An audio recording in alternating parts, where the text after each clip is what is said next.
I am a 28 years old male, my partner, woman 34 years old, and I have been together for 5 years. She has a daughter, she's 8, from a previous relationship. Right off the bat, it was made known I had fertility issues and likely wouldn't ever be able to father a child. I moved slow in the relationship, although I had fallen in love with her fast. When things got serious, I overheard her telling her sister she was concerned that I might be an aggressive type person because of the amount of scars I have. I didn't want her scared away, so I told her I had a bad childhood and left it at that. A little over 2 years into our relationship, I felt somewhat comfortable opening up, and for the first time I told her exactly why I'm infertile, which is a direct result of an injury I suffered due to trauma as a child. She was really empathetic, and I was just thankful I had found the one I want to spend my life with that also came with a kid I adore. Fast forward to last summer. My partner and her friend decided to play an impromptu prank on me. I came home from work. There were multiple positive pregnancy tests in the bathroom. My partner announced she was pregnant. I started freaking out. A happy freak out cause I thought I had hit the lottery with the slim to none chance I have. They both started laughing. The tests were from the friend and not my partner. I was pretty much devastated and felt really let down that my partner would actually pull a prank like that. At first she was shocked by my reaction and said, "I thought you'd know it was a joke considering your circumstances." She ended up apologizing after realizing how hurt I was. 3 weeks ago she arranged a huge dinner with her entire family at our house. She had us play this stupid mystery game and ultimately announced to everyone she's pregnant. Her mother and sisters were deliriously happy. Immediately I got pissed thinking this was yet another prank, so I showed absolutely no emotions, which everyone caught on to. I said to my partner, "Either you're just mentally disturbed or you're cheating." That's pretty much when all hell broke loose. My partner's POV is that she was sincerely apologetic about the prank, and I should know her well enough to not think she'd ever pull that stunt again. She's also livid at me for ruining the announcement, embarrassing her in front of her entire family, causing them to think I'm a horrible person, and then finally insinuating that she's a cheater. I still stand by my claim that had she never pranked me, my reaction would have been different. I do find it odd she decided to tell me along with her family. Things would have likely went over better had she told me first, and then we announced it together.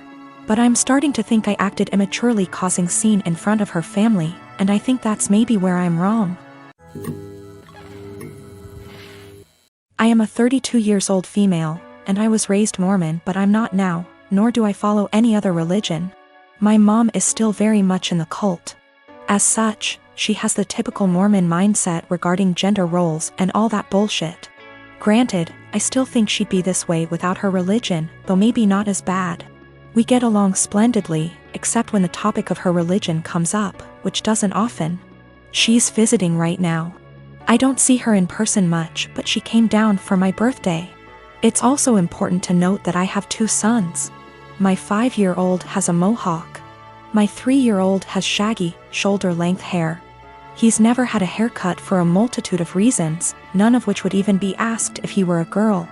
Not long after she got here, she started going in on his hair. This is not the first time she's given her opinion on it. Why don't I cut it? Don't I want to prevent him from being bullied? Or from people thinking he's a girl? Because he hasn't asked and I want it to be his choice. Because he acts like I'm murdering him when I brush his teeth and hair. Because he also flails around like he's having an exorcism, so imagine that with a pair of scissors. Because if someone sees long hair and assumes girl, that's on them, and a simple, he's a boy, corrects it. But mostly it's because I don't want to. She got pissed and said what she really thought, which was, well, I just don't like long hair on boys. Clearly. Yet she has no problem with my other son's mohawk. Guess that's boyish enough for her. And she said it in front of both my sons, which pissed me off. I said the first thing which came to my head, which was, if you have a problem with long hair on boys, I suggest you take it up with your Lord and Savior Jesus Christ. You can start by asking him to get a haircut. Call John the barber. Bruh. If looks could kill, I'd be in outer darkness right now. She steeped in her anger for a while but didn't say anything else. She hasn't changed her opinion, nor will she. But I don't think she wants to get roasted again either, so she won't bring it up anymore. I feel like we're both assholes. As much as I hate her religion, that was also a low blow, and I have a tendency to speak first, regret later. Though I don't necessarily regret my words, I do regret how they made her feel. She is my mom after all.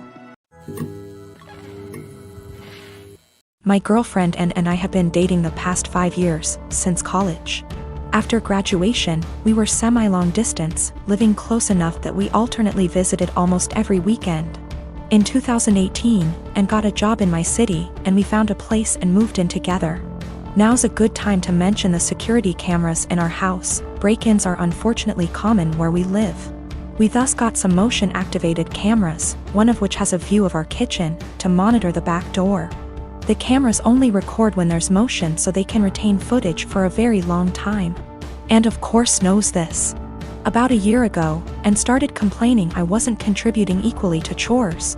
I've been obsessive about chores my whole life. Growing up, not doing the dishes meant no video games for a week. When I lived with roommates, I was always the chore Nazi, making damn sure we all stuck to our chore wheel. And is just as fastidious about chores, so we just naturally alternated who did what. I'd just been brushing her remarks off, but over the last few months they've become much more aggressive. E.g. I was vacuuming and said, "Look at you finally cleaning up around here." I replied that we alternated vacuuming, to which she retorted, "No, you've vacuumed maybe twice since I moved in." Exchanges like this have been happening so frequently that I began to doubt my own recollection. Am I not as clean as I thought? Finally, she exploded at me last week. She said that having to stay home constantly over the past weeks exposed how little I do around the house, and that she didn't move in just to be my maid.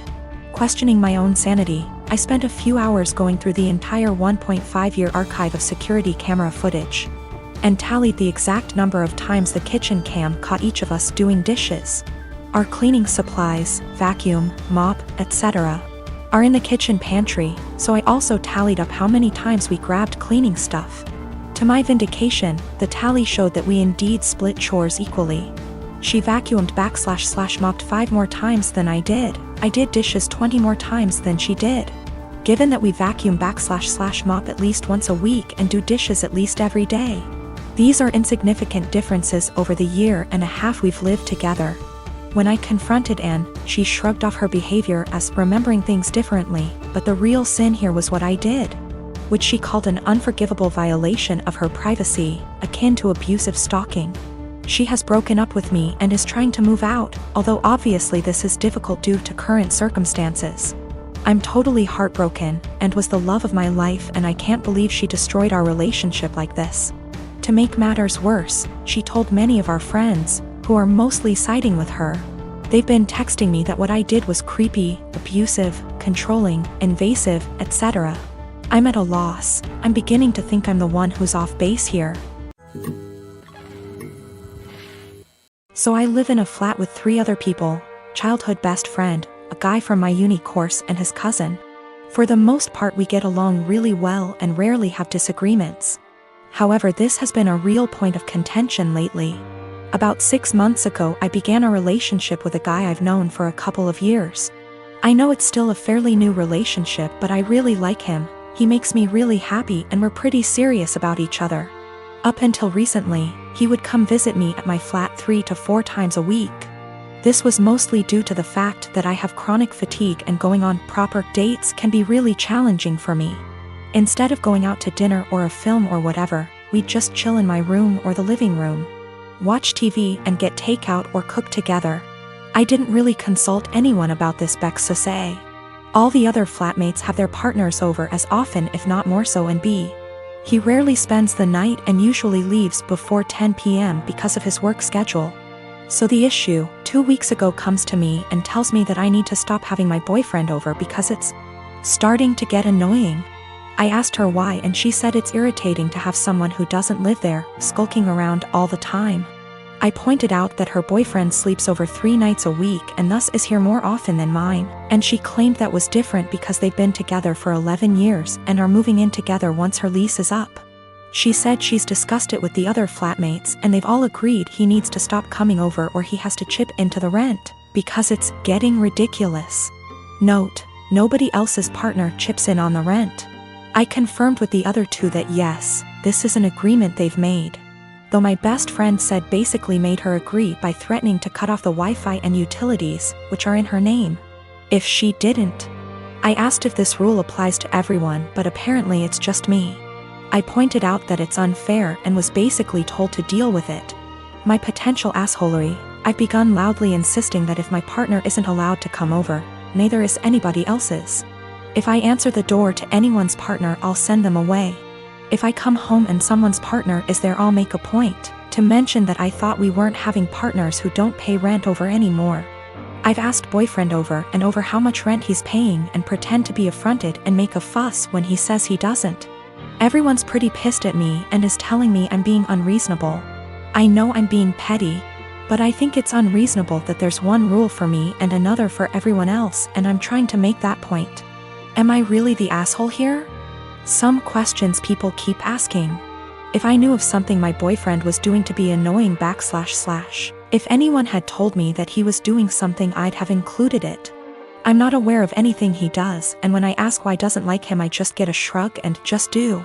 I will also state I'm bi, and she's never had an issue with any female partners I've had. We don't hang out in the living room much. We literally only use it if there's something we want to watch that I can't get on my bedroom TV and there's nobody else in there. We use the kitchen more often than the living room, but honestly even that isn't that often. We eat far too much takeout pizza rip. A lot of people seem confused, so just clearing up who's who in the situation. The one who brought all this up is not my best friend.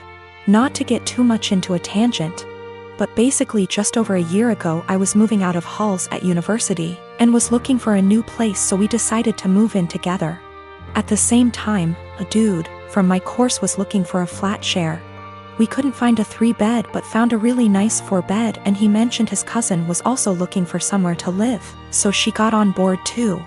I only met her last year and we don't really know each other very well. By chronic fatigue I mean chronic fatigue syndrome. Sorry, that's apparently so unclear.